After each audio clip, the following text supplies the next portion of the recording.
तर जे काही प्रिपरेशन मध्ये तुम्हाला डाऊट्स आहे किंवा काही इश्यूज येत आहे ओव्हरऑल, तर त्याच्या बाबत आपण जनरल चर्चा करणार आहे. ठीक आहे, आणि मग काही स्पेसिफिक असेल तुमचे डाऊट्स तर ते आपण नंतर क्लिअर करू.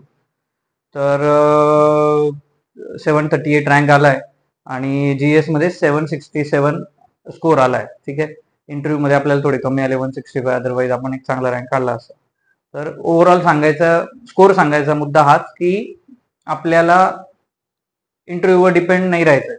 इंटरव्ह्यू खूप प्रेडिक्टेबल नाहीये, अनप्रेडिक्टेबल गोष्ट आहे, आणि आपलं कुठलं आन्सर किंवा कुठली गोष्ट त्यांना नाही आवडली तर तुम्ही सरळ 140 150 मध्ये झाला, तुम्ही लिस्ट बाहेर जायचे चान्सेस असतात. म्हणजे तुम्ही नशिबाने आपल्याला युपीएससी नाही काढायची, आपल्याला आपल्या अभ्यासाने किंवा मेहनतीने काढायची ओव्हरऑल. ठीक आहे, तर मग आपण प्रयत्न तोच करतोय की जीएस मध्ये काय असं करायला पाहिजे किंवा मराठी माध्यमाच्या मुलांनी किंवा जनरल पण, की ज्याच्यामध्ये आपल्याला प्रिपरेशन करताना थोडा फायदा होईल आणि काय काय चुका आपण करतोय. तर मी जनरल पासून सुरुवात करतो. मी हिमांशु टेंबेकर आणि मी मराठी माध्यमातून 2019 साली म्हणजे पहिला सिरियस अटेम्प्ट दिला होता.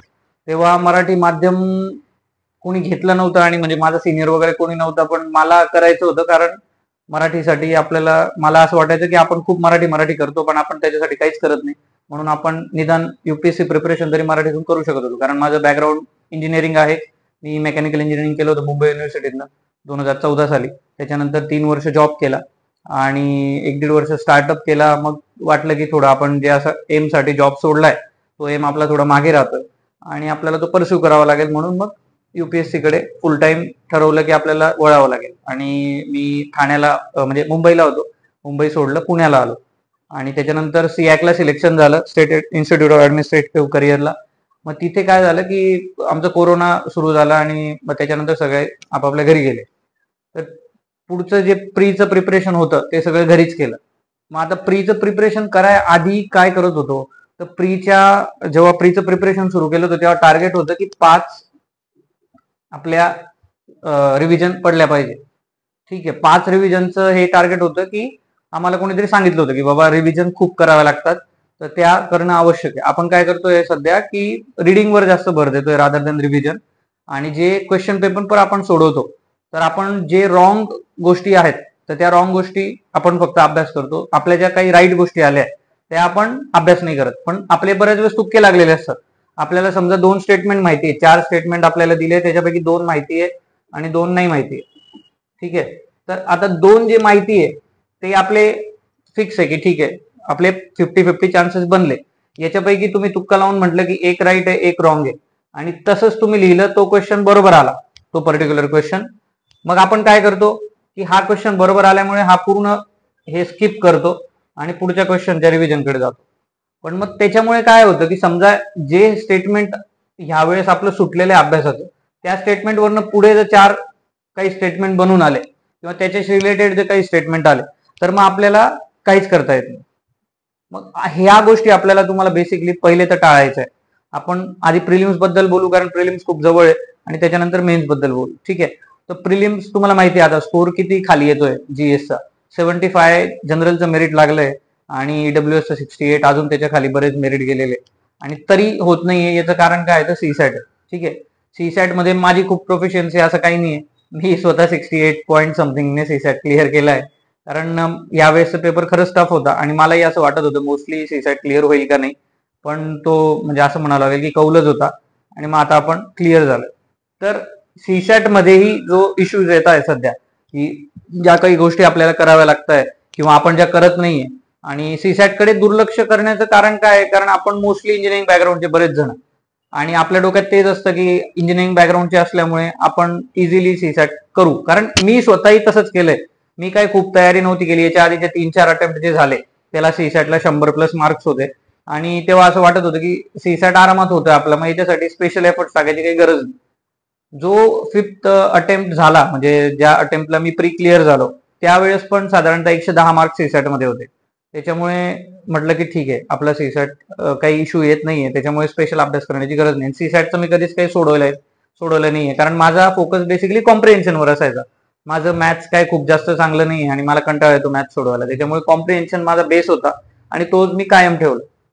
मग जेव्हा ती प्री क्लिअर झाली तेव्हा प्रश्न होता की प्रीचा अभ्यास कशा पद्धतीने केला किंवा केला गेला पाहिजे, तर जी 19ची प्री क्लिअर नव्हती झाली ती 2 मार्कने गेली होती. 88 मला वाटतं काहीतरी कट ऑफ होता, 88 का 90, आणि 2 मार्क कमी होते. तर त्याच्यामध्ये काय चुका झाल्या ज्या नंतर रिपीट नाही झाल्या, तर तुमचा प्रत्येकाचा अभ्यास हा मोस्टली झालेला असतो चांगल्या पद्धतीने जीएसचा. तुम्ही अडकता कुठे, फक्त त्या 2 तासात तुम्ही प्रेशर बिअर नाही करू शकत बऱ्याच वेळेस, तोच तुमचा एक इश्यू आहे. आणि तो म्हणजे तुमचा नाही तर मोस्ट ऑफ द 60% जे स्टुडंट देत आहे त्यांचा तोच इश्यू आहे की आपण त्या 2 तासात आपण जे इतके दिवस झाले मेहनत केली आहे त्याच्यावर आपला विश्वास नसतो, आणि आपण जर काही टफ क्वेश्चन आले इनिशियल टाइमला तर ते आपण थोडं व्हायबल होतो बघून, आणि व्हायबल झाल्यानंतर मग आपल्याला पुढचे जे सोपे क्वेश्चन आहे ते पण टॅकल नाही करतायत. हा सगळ्यांचा बेसिक प्रॉब्लेम आहे. म्हणजे हा मी तुमचाच नाही सगळ्यांचा बघितलाय, तर माझाही तोच होता. मग आता आपल्याला आपली चूक कळल्यानंतर आपण काय केलं पाहिजे की तुमच्या ज्या चुका झाल्या, ज्या आपण पहिल्या अटेम्प्टला म्हणा, दुसऱ्या अटेम्प्टला म्हणा, ज्या पण अटेम्प्टला तुम्ही क्लिअर नाही केलं, तर त्या चुका तुम्ही नोट डाऊन करून घ्या की काय एक्झॅक्टली चुकलंय आपलं. आपण अटेम्प्ट कमी केलाय, आपण ऍक्युरसी काउंट आपला कमी आहे, आपली रिव्हिजन कमी पडली, किंवा आपण तिथे 2 तासात ते प्रेशर नाही बेअर करू शकलो, हे सगळं नोट डाऊन करून घ्या. आणि जेव्हा तुम्ही पुढचा अटेम्प्ट देणार आहे तेव्हा तुम्हाला ते थोडं वाचा की एक्झॅक्टली काय आपल्या चुका झाल्या आणि ह्या वेळेस ते आपण रिपीट नाही करायचे. तर मग तसंच झालं 5th अटेम्प्टला जेव्हा मी प्री द्यायला गेलो तेव्हा मी मोस्टली 25 ते 30 फुल लेंथ टेस्ट सोडवल्या होत्या. साधारणतः 15 ते 20 सेक्शनल टेस्ट सोडवल्या होत्या, म्हणजे प्रत्येक टॉपिकच्या 2 असं धरू शकतो आपण. आणि त्या सोडवल्यानंतर त्यांच्या रिव्हिजन चांगल्या केल्या होत्या.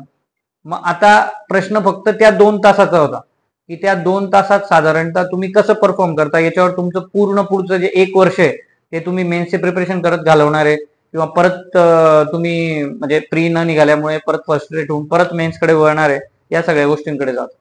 तर तिथे त्या 2 तासाच्या आधी तुम्ही 15-20 मिनिटं काय करतात किंवा आदल्या दिवशी तुम्ही काय करतात याच्यावर सगळं डिपेंड आहे. जर तुमची सगळी जी मी म्हणतोय की समजा 5 आपल्याला रिव्हिजन करायचे आहे, त्या 5 रिव्हिजन जर तुम्हाला कमी वेळात तुम्ही संपवल्या, म्हणजे साधारणतः 1-2 दिवस बाकी असताना, तर पहिलं तर तुमच्या डोक्यात एक सॅटिस्फॅक्शन असतं की आपण जे ठरवलं होतं ते आपण इम्प्लिमेंट केलंय. आता असं काही नाही की एकदम कट टू कट तुम्हाला चालायचंय, तुम्हाला काहीतरी बफर ठेवायचा आहे 2-3 दिवसाचा साधारणतः, की पहिली जी आपण रिव्हिजन करतो तर ती रिव्हिजन साधारणतः एक 50 दिवस, म्हणजे प्रत्येक टॉपिकला प्रत्येक सब्जेक्टला किती दिवस द्यायचे याच्यावर डिपेंड असते. की जसं जीएस आपण म्हटलं तर टोटल 7 सब्जेक्ट मी हे केले होते, डिवाइड केले होते. त्याच्यामध्ये तुमचं आयआर आहे, करंट अफेअर्स आहे, हिस्ट्री आहे, जॉग्राफी आहे, त्याच्यानंतर इकॉनॉमिक्स आहे, एन्व्हायरमेंट एक जॉग्राफीमध्ये तुम्ही ऍड करू शकतात. मग त्याच्यानंतर तुमचं पॉलिटी आहे, ठीक आहे, आर्ट अँड कल्चर आहे, ते हिस्ट्रीमध्येच तुम्ही ऍड करू शकतात, आणि सायन्स अँड टेक आहे. तर ह्या सगळ्या जे सब्जेक्ट आहे तर याला तुम्ही जर समजा पहिल्या रिव्हिजनला किंवा पहिल्या रिडिंगला एक 25 ते 30 दिवस दिले तर तुम्हाला कळेल की हा काउंट साधारणतः 130-140 दिवसांच्या आसपास जातो. त्याच्यानंतरची जी रिव्हिजन सेकंड माराल तुम्ही, ते प्रत्येक रिव्हिजन हाफ करत जायचे दिवस, की तेवढ्या तुमच्या चांगल्या नोट्स बनल्या पाहिजे. मग सगळं येतं तुमचं नोट्सवर, की नोट्स मेकिंग कधी करावी. मग जेव्हा त्या नोट्स काढल्या होत्या त्याच्या आधी आपण निदान 2 रिडिंग केलेल्या होत्या ओव्हरऑल सब्जेक्टच्या, आणि त्या सब्जेक्टच्या रिडिंग केल्यानंतर आपण नोट्स काढल्या होत्या. आता काही सब्जेक्ट असे आहे ज्याला प्रिलिम्स आणि मेन्सला सेम नोट्स चालतात. मग तसे सब्जेक्ट कोणकोणते आहे? तुमचा हिस्ट्री आहे, ज्याच्यामध्ये अँशियंट हिस्ट्री महत्वाचं आहे, आणि आर्ट अँड कल्चर आहे, मेडिवल हिस्ट्री आहे, ठीक आहे. त्याच्यानंतर जॉग्राफीचा काही पार्ट आहे.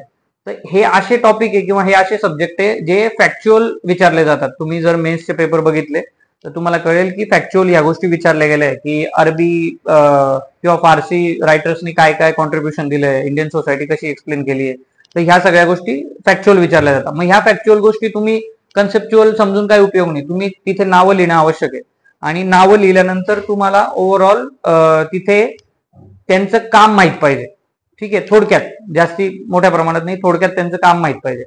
तर ह्या गोष्टी तुम्ही नोट करत चला, की जेव्हा तुम्ही अभ्यास करताय तर कोणता असा ओव्हरलॅपिंग पार्ट आहे जो प्री मेन्स सगळं दोघी कव्हर करतोय, कोणता असा पार्ट आहे जो फक्त, आता फॉर एक्झाम्पल पॉलिटी जे आहे तर 50 ते 60% पॉलिटी हे प्री ओरिएंटेड आहे. तुम्ही जर कन्सेप्च्युअल अंडरस्टँडिंगने बघितलं जे क्वेश्चन विचारले जातात तर त्याच्यामध्ये अनालिटिकल पार्ट असतो. जे क्वेश्चन येतात गव्हर्नरचा रोल काय किंवा असं काय, तर ते लक्ष्मीकांत मध्ये दिलंय, नाही दिलं असं नाही, पण तो पार्ट अनालिटिकल बघितला जातो की त्या पार्टला तुम्हाला एक्सप्लेन करता येतंय का किंवा तुमच्या भाषेत लिहिता येतंय का. प्रीला त्याचं काही घेणं देणं नाही, तुम्हाला फक्त आर्टिकल माहित पाहिजे. पण जर प्रीचं नॉलेज म्हणजे आर्टिकल्स जे आहे तर ते जर तुम्ही तिकडे टाकले तुमच्या मेन्सच्या पेपरमध्ये, तर तुम्हाला एक ऍडेड ऍडव्हान्टेज मिळतो कुठेतरी 1 मार्क जास्त घेण्याचा, 2 मार्क जास्त घेण्याचा, आणि त्या गोष्टी तुम्हाला करायच्या आहे. तर तुम्ही साधारणतः नोट्स बनवताना ही काळजी घेतली पाहिजे की कोणते ओव्हरलॅपिंग टॉपिक्स आहेत, कोणते सेपरेट टॉपिक्स आहेत ज्याच्या नोट्स आपण त्या हिशोबाने बनवायचे आहे, कोणते ओव्हरलॅपिंग ज्याचे नोट्स आपण त्या हिशोबाने बनवायचे आहे. तर असं कॅल्क्युलेशन डोक्यात करून तुम्ही नोट्स बनवायला सुरुवात करा. आणि राहिला प्रश्न मग जीएसचा. आता जसं मी सांगितलं 7 व्हर्टिकल मध्ये तुम्ही डिवाइड केलं, मग प्रश्न येतो की ओव्हरऑल किती आम्ही हे करणार आहे, की मॅगझिन कोणते वाचायचे किंवा टेस्ट कोणत्या सोडवायच्या. तर विजन एक चांगली टेस्ट आहे, पण विजन सध्या खूप टफ टेस्ट काढतंय. त्याच्यामध्ये जर तुम्हाला साधारणतः 70-80 स्कोर येत असेल तर इट इज फेअर स्कोर, कारण त्याच्यापेक्षा थोडं टफनेस लेवल हा युपीएससीचा कमी असतो. मग आता त्याला कारण काय आहे, तर युपीएससीला तुम्हाला सिलेक्ट करायचंय. त्यांना गावात राहणारा एक साधा मुलगा ज्याला क्लास लावता येणार नाहीये, ज्याची इकॉनॉमिक कंडिशन नाहीये, तर त्याला सुद्धा असा कॉन्फिडन्स वाटला पाहिजे की आपण without any classes UPSC crack करू शकतो. त्यामुळे प्रत्येक क्वेश्चन मध्ये युपीएससी काहीतरी क्ल्यू सोडते. आता प्रश्न हा आहे की तुम्ही तो क्ल्यू कसा कॅच करतात किंवा कसा बघतात, तो कसा शोधतात. जर तुम्हाला तो क्ल्यू सापडला तर तुम्ही डेफिनेटली तो क्वेश्चन डिकोड करू शकतात आणि त्याचा आन्सर देऊ शकतात किंवा मार्क करू शकतात. आणि आता म्हणजे पुढे मी एखाद्या वेळेस तुम्हाला ते शेअर पण करेल की क्वेश्चन कसे असतात, काय तुम्हाला डिकोड करता येईल किंवा काय गोष्ट हे करता येतील. युट्यूबवर काही आपले व्हिडिओज पण आहे, म्हणजे आपण क्वेश्चन पेपर अनालिसिस केले तर ते पण एकदा तुम्ही बघाल. तुम्ही सरळ माझं नाव टाकलं आणि तिथे अनालिसिस टाकलं तर तिथे व्हिडिओज येतील. आणि तर मग त्याच्यात असं झालं की ठीक आहे, आपल्याला आता काय करायचं की जीएस ला ओव्हरऑल आपल्याला 90+ स्कोर आणायचा आहे. मग अटेम्प्ट किती पाहिजे, तर आता जनरल काय करतात मुलं, एक तर खूप कमी अटेम्प्ट घेतात, 70-75 पण अटेम्प्ट घेणारे मुलं आहेत. त्यांचा अॅक्युरेसी काउंट जर खूप चांगला असेल तर त्यांचा स्कोर खूप चांगला येईल. काही मुलं आहेत ते 90-95 स्कोर म्हणजे अटेम्प्ट करतात, पण त्यांना तेवढी खात्री नसते की त्याच्यापैकी मोस्ट ऑफ द आपले आन्सर्स बरोबर आहे. मग त्यांचा स्कोर डाऊन येतो, 70च्या आसपास येतो किंवा 80च्या आसपास येतो. पण ऑप्टिमिस्टिक जो एक ओव्हरऑल जर आपण रेशो बघितला तर ऑप्टिमिस्टिक तुमचा अटेम्प्ट हा 85 ते 90च्या आसपास असलंच पाहिजे. त्याला कारण असे आहे की बरेच आन्सर्स आपल्याला 2 50-50 माहित असतात. 40% जे काही क्वेश्चन आहे ते आपण चांगल्या पद्धतीने सॉल्व्ह करू शकतो. म्हणजे तुमच्यातला प्रत्येक जण, मे बी कोणाला दुसरा क्वेश्चन माहित असेल, मे बी कोणाला दुसरा माहित असेल, पण ओव्हरऑल 40% आपण चांगल्या पद्धतीने सॉल्व्ह करू शकतो. उरलेले जे 25% आहे जे आपण सॉल्व्ह करतो तर ते साधारणतः आपल्याला 50-50 किंवा 60-40 अशा हिशोबाने माहित असतात.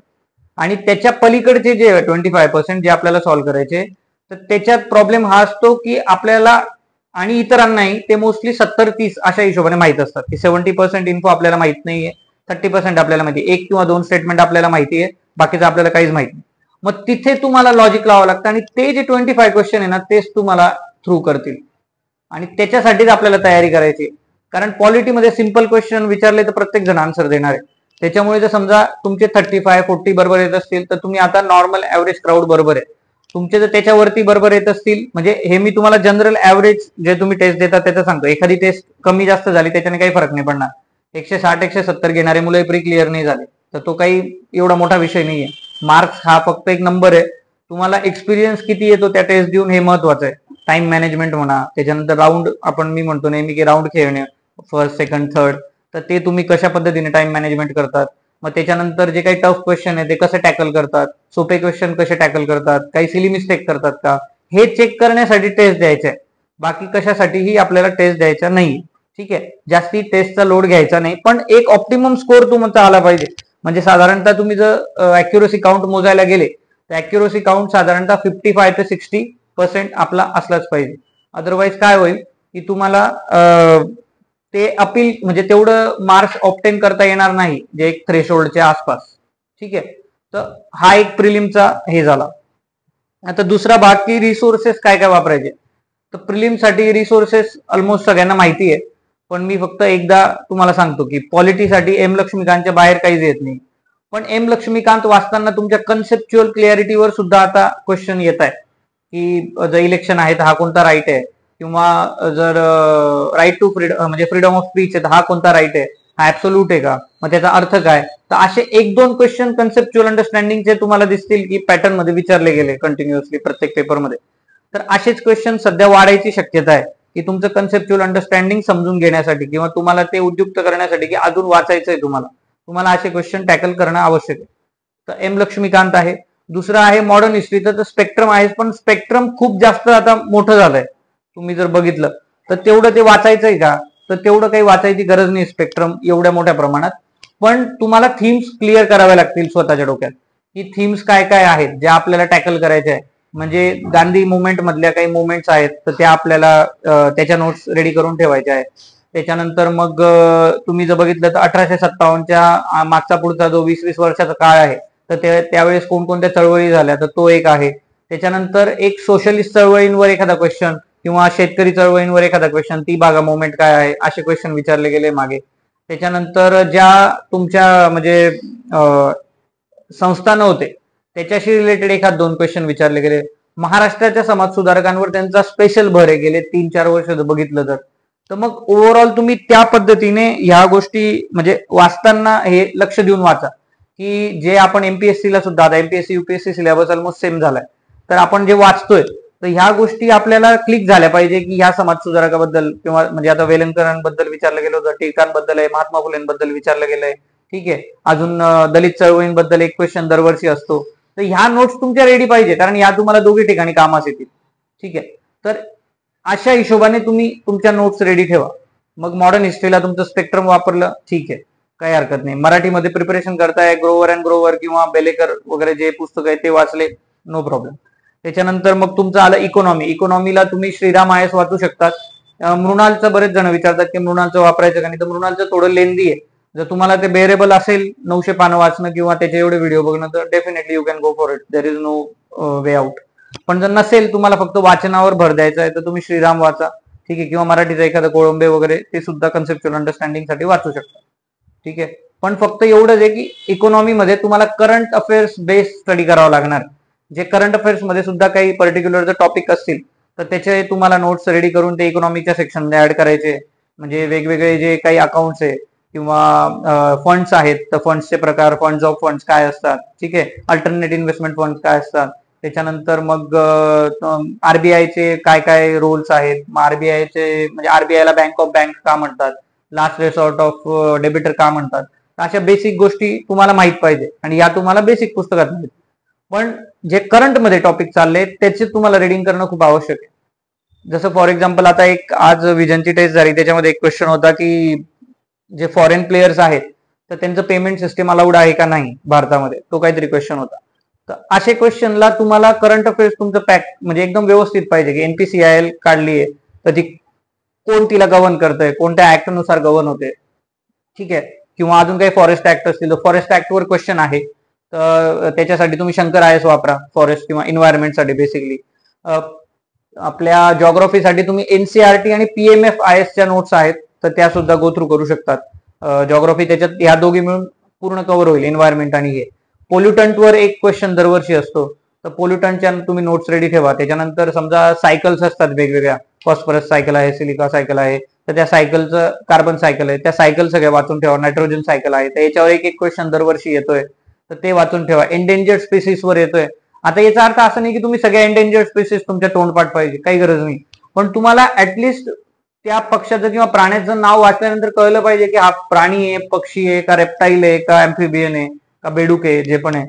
तर ते एकदा तुम्हाला क्लिक झालं तर तुम्हाला तिथे सुटतो क्वेश्चन, की रेप्टाईल्स, बाबा नवीन एखादी प्रजाती सापडली रेप्टाईल्सची, असं त्यांनी म्हटलं की सह्याद्रीमध्ये काहीतरी नवीन ब्ला नावाचं एक काहीतरी मिळालं, मग हे काय असा क्वेश्चन आला.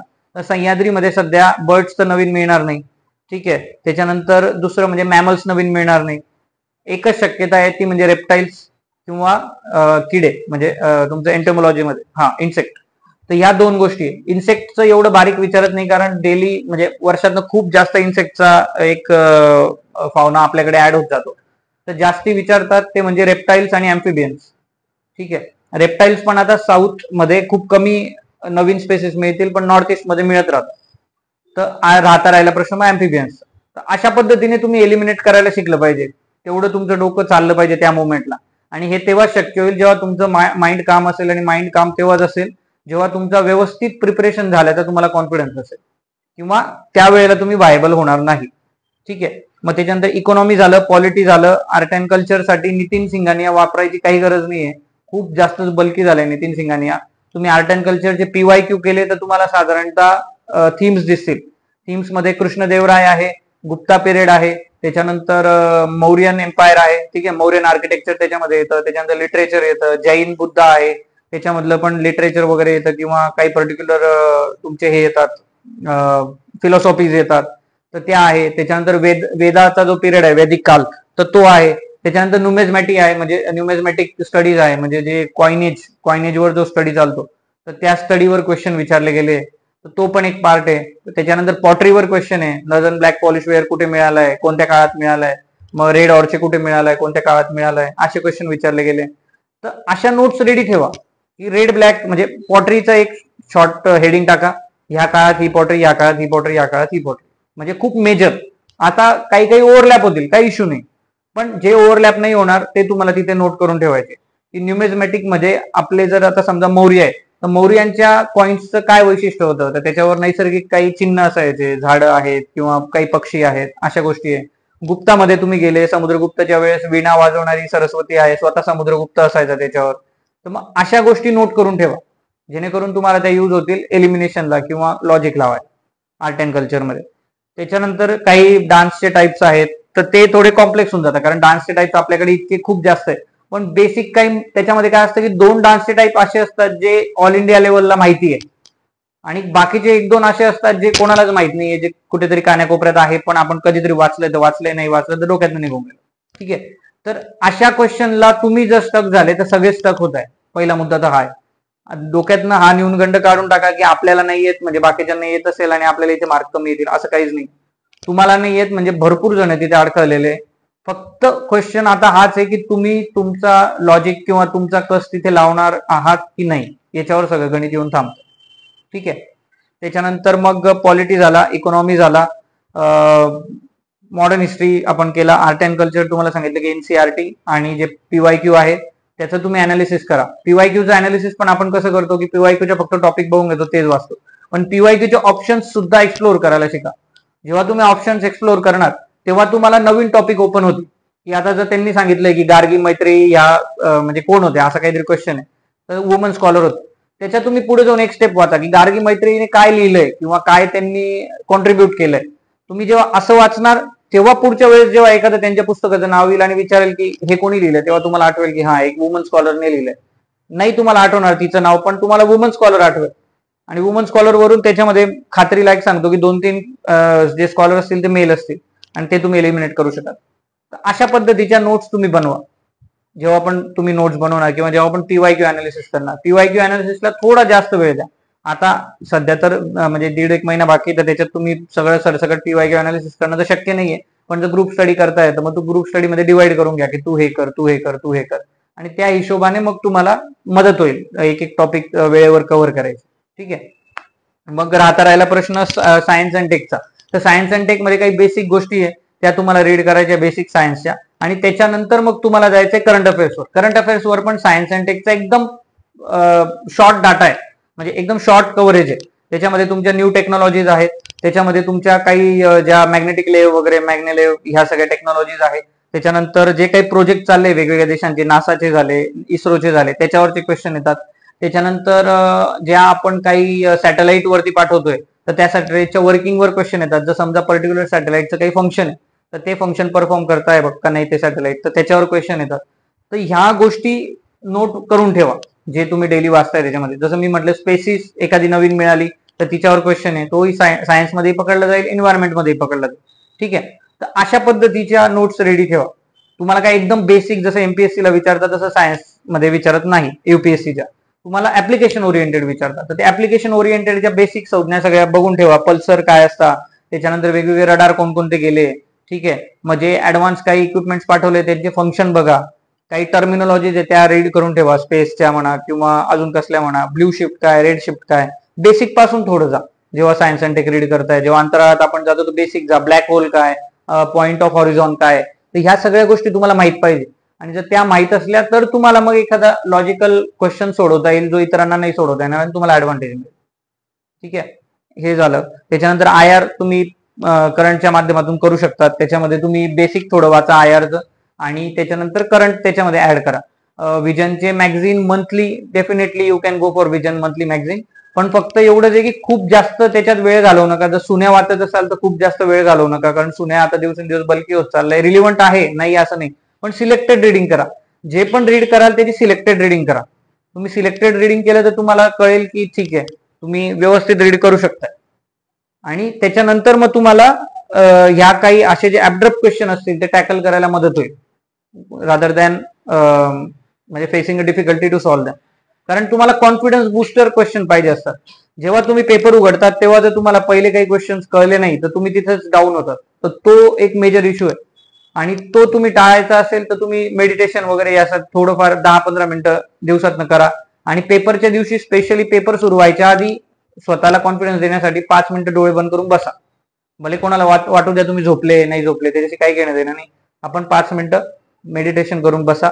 तुम्हाला डेफिनेटली डोळे उघडल्यानंतर तुम्हाला कॉन्फिडन्स जाणवेल आणि तुम्ही चांगल्या पद्धतीने पेपर सॉल्व्ह करू शकता.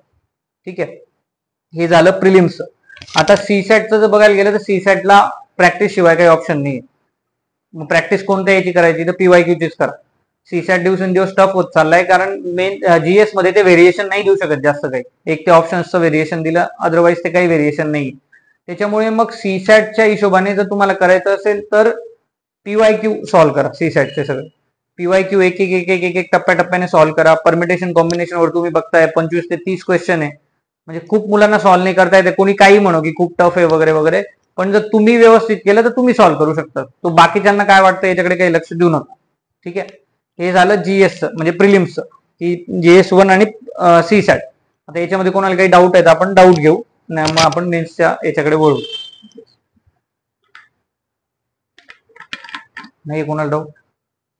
काहीच डाऊट नाही. हा हा, मेन्सला जे वाचायचं आहे आपल्याला, मेन्सच्या वेळेस सांगतो मी. ते प्रिलिम्सच्या याच्यात कोणाला काही डाऊट आहे पर्टिक्युलर प्रिलिम्स मध्ये? हा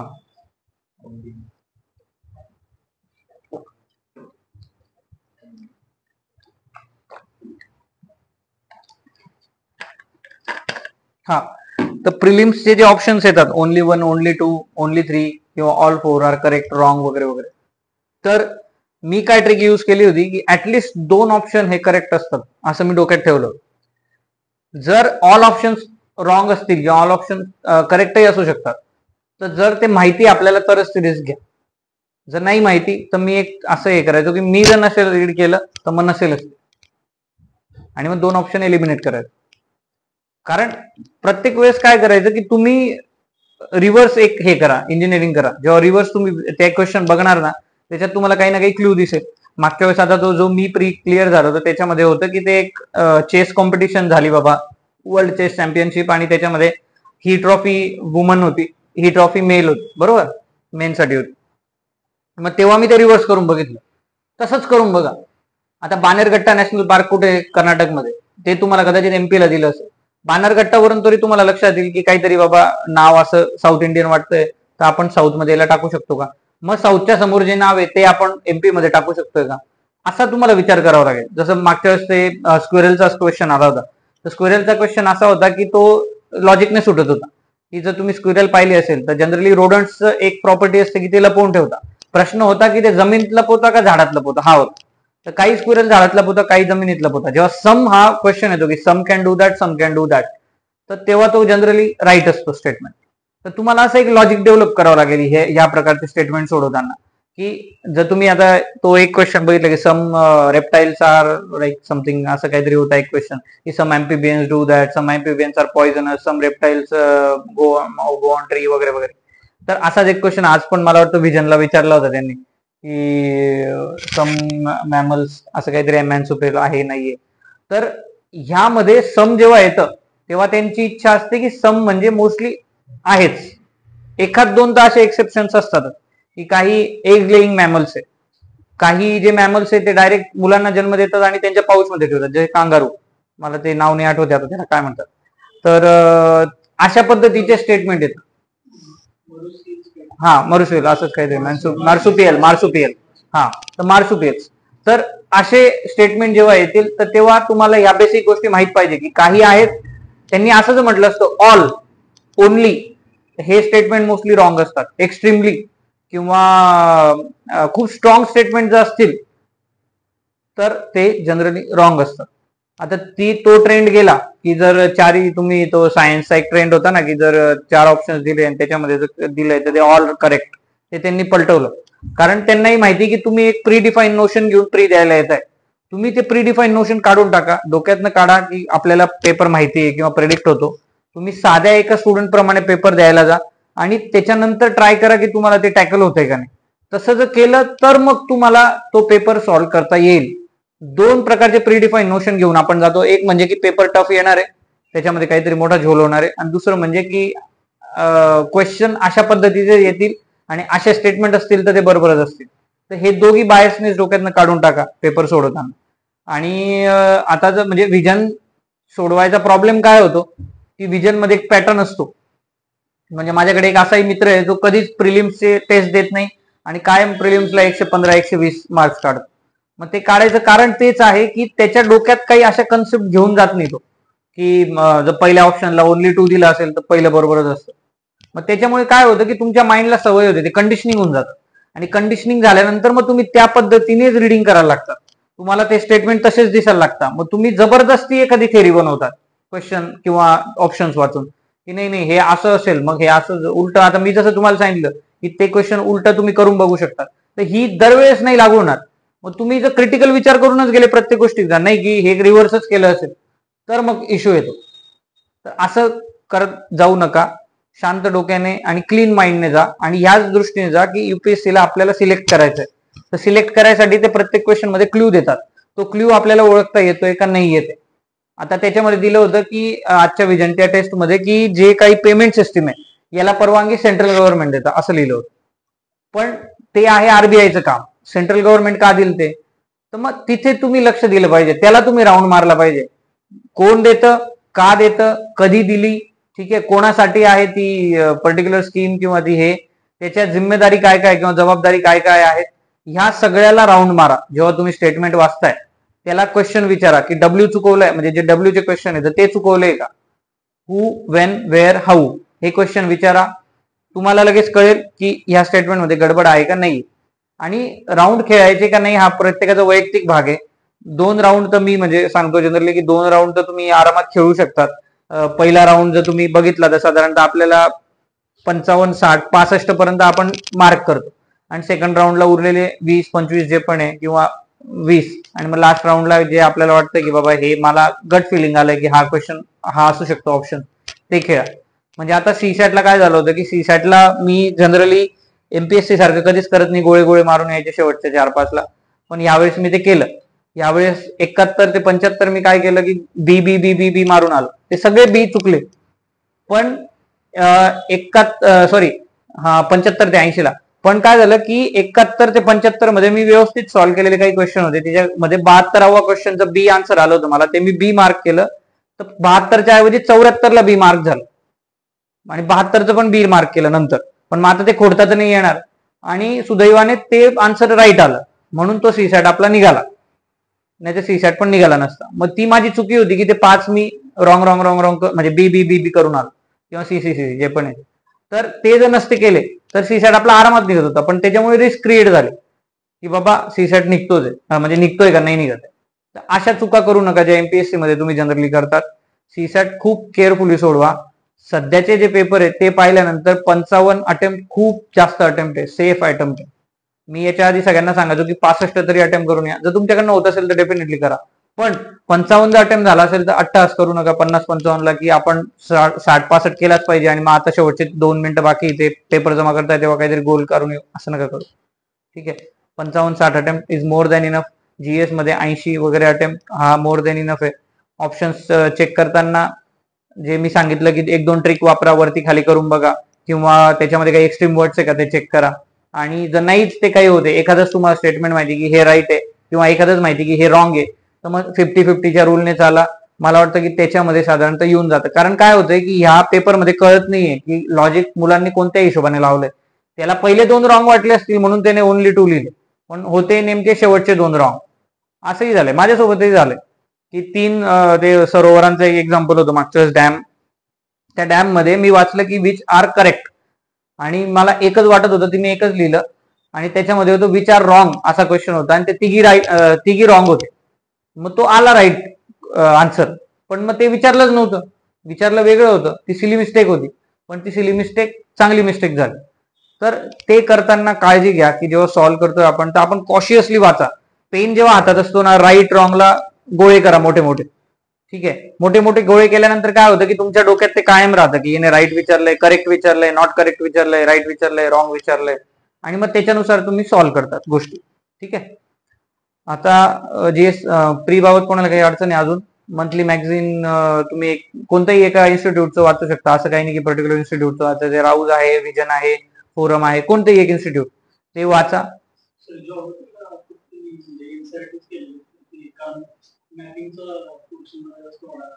प्रीला तुम्ही जर एनसीआरटी केलं काही प्रॉब्लेम. एनसीआरटी, जेसी लिऑंग हे 2-3 पुस्तकं पुरे, आणि अलॉंग विथ दॅट तुम्ही मग मॅपिंग करा. मॅपिंग मध्ये काय तर इंटरनॅशनल रिलेशन सध्या फोकस करताय. इंटरनॅशनल रिलेशन मध्ये की जे काही पर्टिक्युलर हे आपले कंट्रीज आहे ज्या न्यूज मध्ये, तर त्या न्यूज मधल्या कंट्री ते साधारणतः तुम्हाला विचारतात की ही कंट्री कुठे आहे किंवा या कंट्रीमध्ये सध्या होत आहे.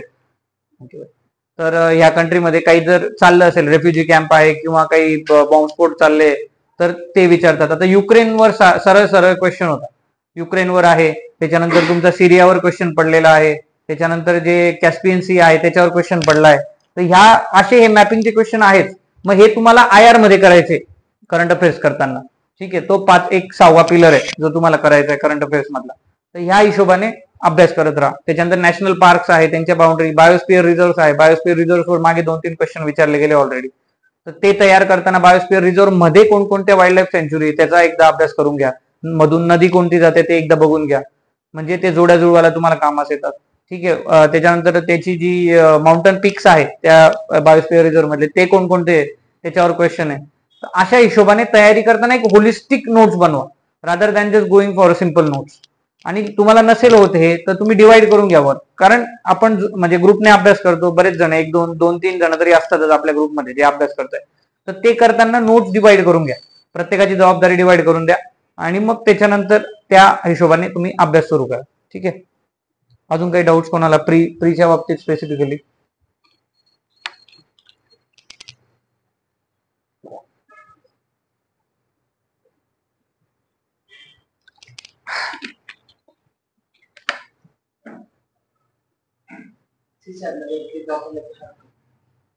सीसॅटला शॉर्टकट ट्रिक वापरल्या तर म्हणजे त्याच्यात कॉन्फिडन्स असेल तरच.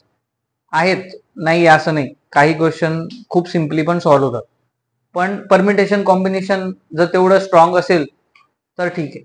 पण उगाच म्हणजे ते सीसॅट मध्ये तुक्के मारून काही उपयोग नाही. तुम्ही कॉम्प्रिहेन्शन मध्ये तुक्के मारा, कारण माझं कॉम्प्रिहेन्शन हे स्ट्रॉंग होतं, माझं 26 पैकी 25 राईट होतं. त्याच्यामुळे मला कॉन्फिडन्स होता की काही कट झाले तरी इथे आपल्याला थोडेफार चांगले मार्क्स येतील आणि आपल्याला एक अप्पर एज मिळेल इतरांपेक्षा. पण मग नाही होते तर मी मॅथ्सची मस्ती नाही केली जास्त, कारण म्हणजे ते कॉलेज पासून आमचं जीएस M1 M2 M3 त्याला काही आपलं जमलं नाही आधीपासून. शाळेपर्यंत मिळाले होते 132 133 150 पैकी. त्याच्यानंतर डिप्लोमाला जो संबंध सुटला 29 28 35 40 असे निघाले मॅथ्स. त्याच्यामुळे तिथे मी मस्ती नाही करत. ते मला म्हणजे त्याने किती ट्रिक सांगितले तरी मला काही त्याच्याशी येत नाही. इव्हन माझ्या मित्राने मला सांगितलं होतं की त्याने 3 महिने आधी मला सांगितलं की देख इस बार सीसॅट टफ आएगा, सीसॅट का प्रॅक्टिस करना है. मी त्याला म्हटलं ठीक है मैं करता हूँ. म्हटलं परमिटेशन कॉम्बिनेशन का करना है? ठीक है मैं करता हूँ. मग मी परमिटेशन कॉम्बिनेशन घ्यायचो, 2-3 क्वेश्चन सोडवायचो, मग ते मला नाही यायचे. मग मी त्याला सांगायचो की ये अगर मैं सॉल्व करूंगा फिर भी मुझे नहीं आएगा, अगर मैं सॉल्व नहीं करूंगा फिर भी मुझे नहीं आएगा, तो इससे अच्छा मैं सॉल्व ही नहीं करता. मग मी ते सॉल्वच नाही केले. आणि म्हणजे परमिटेशन कॉम्बिनेशन जे सरळ मी 2-4 गणित जे मला वाटले की खूप टफ आहे किंवा वेळ खातील ते सरळ स्किप केले. काही लॉजिकली सुटतात. म्हणजे आता एक अभिषेक ठिगळे म्हणून आहे मित्र आपला, त्याचा एक बुक आहे, त्याच्यामध्ये त्याने सिंपल ट्रिक सांगितलंय. तर त्या जर तुम्ही इम्प्लिमेंट करू शकले, पण ते पण प्रॅक्टिसने जे पण आहे ते प्रॅक्टिसने. सीसॅट मध्ये लॉजिक किंवा अशा गोष्टी चालतच नाहीये, तर त्या तुम्ही डोक्यातनं काढूनच टाका की त्याच्यात मी विचार करेल हे असं असं तसं वैदिक मॅथ्स तसं काही होणार नाही. ठीक आहे, त्याला व्यवस्थित टाइम द्यावा लागतो, जे सीसॅटचे एक्झाम्पल आहे त्याला, किंवा लॉजिक आणि तुमचे जे ट्रिक्स आहेत त्या एकदम प्रॉपर असाव्या लागतात. जर त्याच्याने सुटत असेल तर वेल अँड गुड, नसेल सुटत तर सोडून द्या, क्वेश्चनच सोडून द्या, त्याला अटेम्प्ट नका करू. कारण 10 ते 15 क्वेश्चन असे आहेत जे सिम्पली सगळ्यांकडनं सॉल्व्ह होणार. त्याच्यामध्ये तुमचं डायग्राम आहेत, त्याच्यानंतर त्याच्यामध्ये तुमचं डिस्टन्सवाला आहे, टाइम डिस्टन्स स्पीड आहे. तर हे क्वेश्चन इझिली सॉल्व्ह होतात. तर तुम्हाला जर नसेल जमत परमिटेशन कॉम्बिनेशन, कशाला त्याच्यात आपण रिस्क घ्यायची उगाच. परमिटेशन कॉम्बिनेशनचे क्वेश्चन वाढले, समजा 25 क्वेश्चन आहे, तर उरलेले जे काही क्वेश्चन आहे 80 पैकी 55 क्वेश्चन ते तर आपण सॉल्व्ह करू शकतो ना. मग त्याच्याकडे वळा. त्याच्यानंतर सिटिंग अरेंजमेंट वाला एक क्वेश्चन आहे, ते बिल्डिंगवर या माळ्यावर तो राहतो, त्या माळ्यावर तो राहतो, तो एक क्वेश्चन आहे. त्याच्यानंतर एक तुमचा डावीकडून हा तर उजवीकडून इतका, मग हा तो एक क्वेश्चन आहे. टाइम स्पीड आहे. तर असे क्वेश्चन जे इझिली सॉल्व्ह होतात, 2-3 मिनिटात तुम्ही जर थोडे एफर्ट्स टाकले तर सॉल्व्ह होतात लॉजिक. म्हणजे त्याला काही स्पेशल तयारी करावी लागत नाही. तर डेफिनेटली ते सॉल्व्ह करा, नाही तर त्याला काही म्हणजे हात लावू नका. परमिटेशन कॉम्बिनेशन खूप रिस्की आहे, खूप मार्क्स अवॉर्डिंग पण आहे, पण ते फक्त जेव्हा तुम्ही खूप प्रॅक्टिस केली असेल. तुम्ही जर व्यवस्थित प्रॅक्टिस नाही केली तर तुम्हाला कॉन्फिडन्स येणार नाही माझ्यासारखा. ठीक आहे, त्याच्यामुळे ते रिस्क मी घ्यायला नाही सांगणार. बरं, आता राहिला प्रश्न कसला. सीसॅटला डेली तुम्ही 1-1.5 तास दिला तरी इनफ आहे. PYQ धरून. आणि मला वाटतं मला त्या बुकचं नाव नाही, अग्रवाल आहे का ते, एक बुक आहे, RS अग्रवाल आहे ना, RS अग्रवाल एक घ्या. त्याच्यामध्ये प्रत्येक याच्यावरचे क्वेश्चन दिलेले, रॅन्डम 2-4 क्वेश्चन डेली सोडवत जायचे. त्याच्याने तुमची प्रॅक्टिस आपोआप होत जाईल आणि थोडं क्रिटिकल थिंकिंग वाढेल, की या अँगल म्हणजे या क्वेश्चनला कोणत्या अँगलने बघायचं, इझिली जर सॉल्व्ह होत असेल तर. काही वेळेस डायरेक्ट क्वेश्चन विचारले गेले, म्हणजे त्याच्यात पण PYQ सरळ रिपीट झाले. CDS मध्ये विचारलेले UPSC विचारले, किंवा UPSC विचारलेले CDS मध्ये आहेत, त्याच्यानंतर CAPF एक्झाम मध्ये आहे. असं काही नाही. फक्त मग ट्राय करा की या दोघी एक्झामचे सीसॅटचे पेपर तुम्ही चाळताय, बघताय. ठीक आहे, आणि होईल सगळं त्याच्यात, ती एवढं मोठी गोष्ट नाही. हा कॉम्प्रिहेन्शनला काय आहे की कॉम्प्रिहेन्शन तुमचं केव्हा स्ट्रॉंग होतंय, जेव्हा तुम्ही डेली न्यूजपेपर रीड करताय. हे सगळे इंटरकनेक्टेड आहे या सगळ्या गोष्टी. की डेली तुम्ही न्यूजपेपर रीड करताय, द हिंदू रीड करताय, इंडियन एक्सप्रेस रीड करताय, किंवा दोघींपैकी एखादा, आणि अनालाइज करताय. मेन म्हणजे फक्त रीड नाही करत आहे. तर तुम्ही जर समजा नोट्स काढताय, काहींना म्हणजे जसं मला सवय आहे की आपण एखादा आर्टिकल वाचलं, मला त्याच्यातला एखादा मुद्दा आवडला तर तुम्ही नोट करून ठेवतो.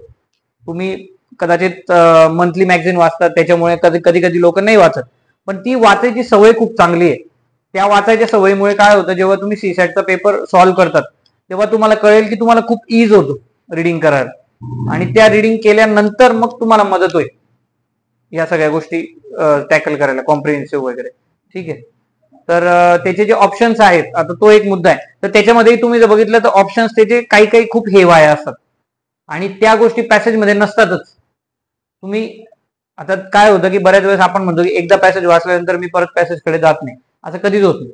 तुम्ही प्रत्येक क्वेश्चन वाचल्यानंतर पुन्हा पॅसेजकडे जाता, पुन्हा एकदा पॅसेज सगळा बघतात आणि नोट करतात. तर आता याला एक ट्रिक काय आहे की पॅसेज वाचताना तुम्ही एक हे करा, अनालाइज करा की याच्यातले जे कीवर्ड्स आहेत त्या कीवर्ड्सला राऊंड करून ठेवा, की अमुक व्यक्तीने हे म्हटलं. ठीक आहे, समवन हॅज सेड दॅट, और in extreme condition this can happen. तर जे जरतरचे वाक्य आहे ते अंडरलाईन करून ठेवा. त्याच्यानंतर इफ अँड बट्सचे वाक्य ते अंडरलाईन करून ठेवा. ठीक आहे, किंवा कोणी काही कोट केलं असेल किंवा काही संख्या दिली असेल ती अंडरलाईन करून ठेवा. तर ह्यामुळे काय होतं की जर क्वेश्चन मध्ये या संख्या विचारल्या किंवा या गोष्टी विचारल्या तर तुम्हाला पटकन त्या कॅच होतात, कारण तुम्ही ऑलरेडी त्याच्यात रेषा मारून ठेवलाय, किंवा बॉक्स करून ठेवले, किंवा राऊंड करून ठेवले. ठीक आहे, तर ही एक गोष्ट तुम्ही लक्षात घ्या, म्हणजे ओव्हरऑल हे करताना, कॉम्प्रिहेन्शनचा अभ्यास करताना किंवा कॉम्प्रिहेन्शन सोडवताना. ही एक ट्रॅक जर तुम्ही वापरला किंवा ही एक ट्रिक जर तुम्ही वापरली तर तुम्हाला थोडाफार फायदा होईल असं मला वाटतं. एखादी म्हणजे प्रत्येक क्वेश्चन मागे साधारणतः 10-15 सेकंद जर तुमचे वाचले तर 25 पॅसेजचे क्वेश्चन आहे आपल्याकडे, तर तुमचा विचार करा की साधारणतः 3-4 मिनिटं तुम्हाला एक्स्ट्रा मिळत आहे, जो वापर तुम्ही सीसॅट मध्ये करू शकतात बाकीच्या सेक्शन. ठीक आहे, बाकीचं अजून काही.